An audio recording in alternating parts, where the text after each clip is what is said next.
السلام عليكم ومرحبا بكم في قناة شيف محمد. كما راكم تشاهدوا وصفتنا اليوم راح تكون هليلات حلوة سهلة وبسيطة واقتصادية في نفس الوقت.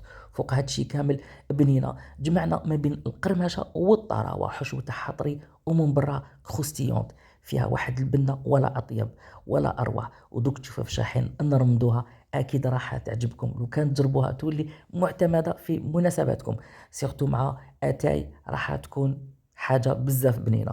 يلا شاهدكم في الجنة، ندخلوا مطبخنا بقادرنا ووصفتنا. لهنا نجي في الغيسيبيون تاعي نحط 60 غرام سمن، 60 غرام سمن. تحبوا المارغارين ما نصحكمش بها لان احنا حوسنا على هذيك القرمشه وباش يدوم معنا هاد الهليلات مده طويله. لهنا نحط حبه تاع بيض كامله وفوقها 35 غرام تاع سكر رطب، ونحط قطرات من الفانيلا. انتم لا عندكم بودره استعملوا بودره. الا هنا نجي نخلط كلش حتى نتحصل على قوام كريمي كما راكم تشوفوا بالملعقه. نخلط كلش حتى نتحصلوا على قوام يكون كريمي وخفيف. ودائما نقول لكم السمن بالك وتذوبوه، ديروه على شكل بوماد باش تنجح لكم هذه العجينه. ودائما نقول لكم ثاني حاجه واحده اخرى ننبهكم ليها، اذا استعملتوا المارغرين اكيد يضيفوا لها الزيت باش نعوضوا نسبه الماء اللي تكون موجوده في المارغرين. نجي هنا ونحط تقريبا 300 غرام فارينه، تقريبا ماشي 300 غرام، لانه كل واحد والنوعيات تاع الفارينه اللي راح يستعملها. درك تشوفوا القوام تاع العجينه تاعي اللي نوصل له. لهنا نبدا نجمع باطراف الايادي كما راكم تشاهدوا، باطراف الايادي حتى تشكل لي كتله. هذه هي العجينه تاعي، شوفوا راهي مبسه، راهي ما شاء الله هذاك اللون الاصفر الشاهي. دوك تشوفوا كيفاش في يديا راهي مزيته هكذا. لهنا باش تعرفوا باللي لاباط تاعنا راهي ما شاء الله. نحطها في الثلاجه ترتاح ونشكلها كوريات 40 غرام. لهنا عندي 150 غرام تاع كاوكاو محمص ومرحي على هذا الشكل. نضيف فوقه 2 ملاعق اكل تاع سكر، ونبدا اكيد نجمع فيه بالمزهر، نرمي بالقليل ونجمع حتى يبدا يشكل لي كتله في يديا هكذا. من بعد نخليه يرتاح شويه باش يذوب لنا هذاك السكر، ونوزنه 16 غرام. هذا هو الحشو تاعنا اللي راح يكون بزاف بنين، صدقوني بنين بزاف. تحبوا تضيفوا له قرفه ممكن انكم تضيفوا له قرفه. لهنا بسم الله وليت العجينه تاعي ما خليتهاش ريحت بزاف. لهنا هاوليك الحشو تاعي نفس الشيء. نجو نفتحوا العجينه تاعنا مستطيل كيما راكم تشاهدوا مستطيل. نجو هكذا نعطوا له الشكل تاعو تاع مستطيل.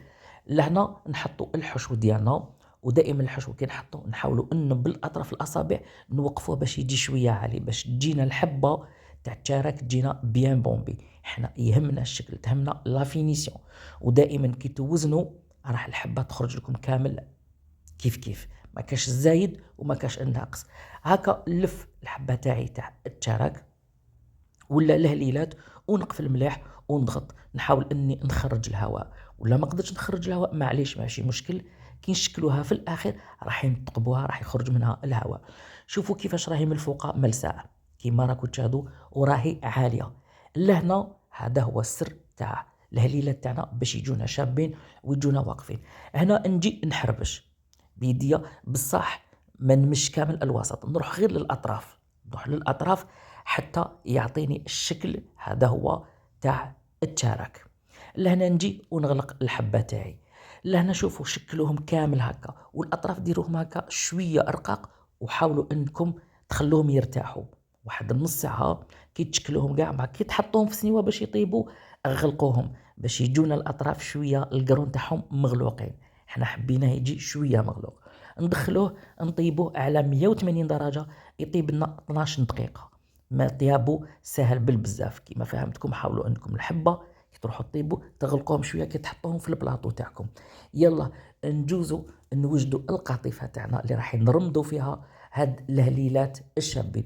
لهنا عندي كاس تاع لانوات كوكو، نديروا على نار هاديه. ردوا بالكم المقله اللي تحمسوا فيها تكون مخصصه للحلويات ولا تكون جديده. لا كانت فيها شويه رائحه الاكل راح يفسد لكم هذيك لانوات كوكو، تجي فيه رائحه غير مستحبه.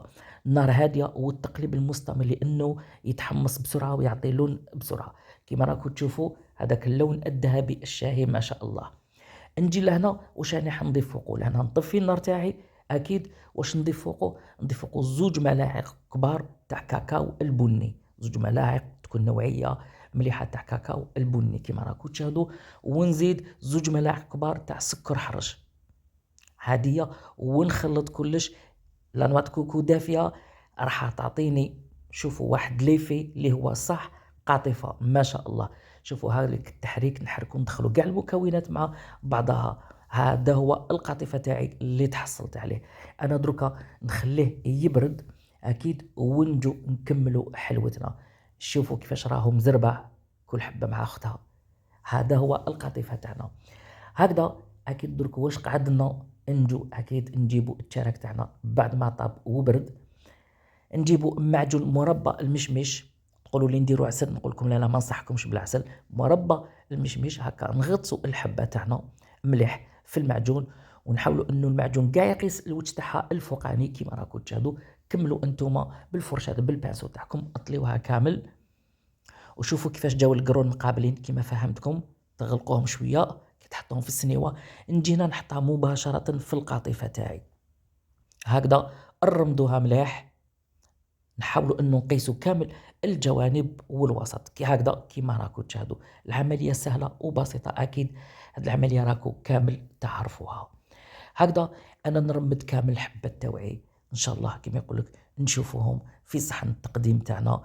الطريقه راهي سهله وراهي واضحه، اكيد هذه كامل تعرفوا ديروها. هاي ليك الحبه تاعنا، شوفوا شحال جات شابه، تبارك الرحمن. يلا هكذا انا نكمل كامل الحبيبات اللي عندي، وان شاء الله نتلاقاو في صحن التقديم. كيما راكم تشاهدوا الهليل تاعنا ليك راهم واجدين شاهيين، مناسباتكم افراحكم، وان شاء الله النجاح لاولادكم. خوتي خياتي امهاتي، نقول لكم حفظكم الله ورعاكم، وغدوه ان شاء الله بقاو على خير.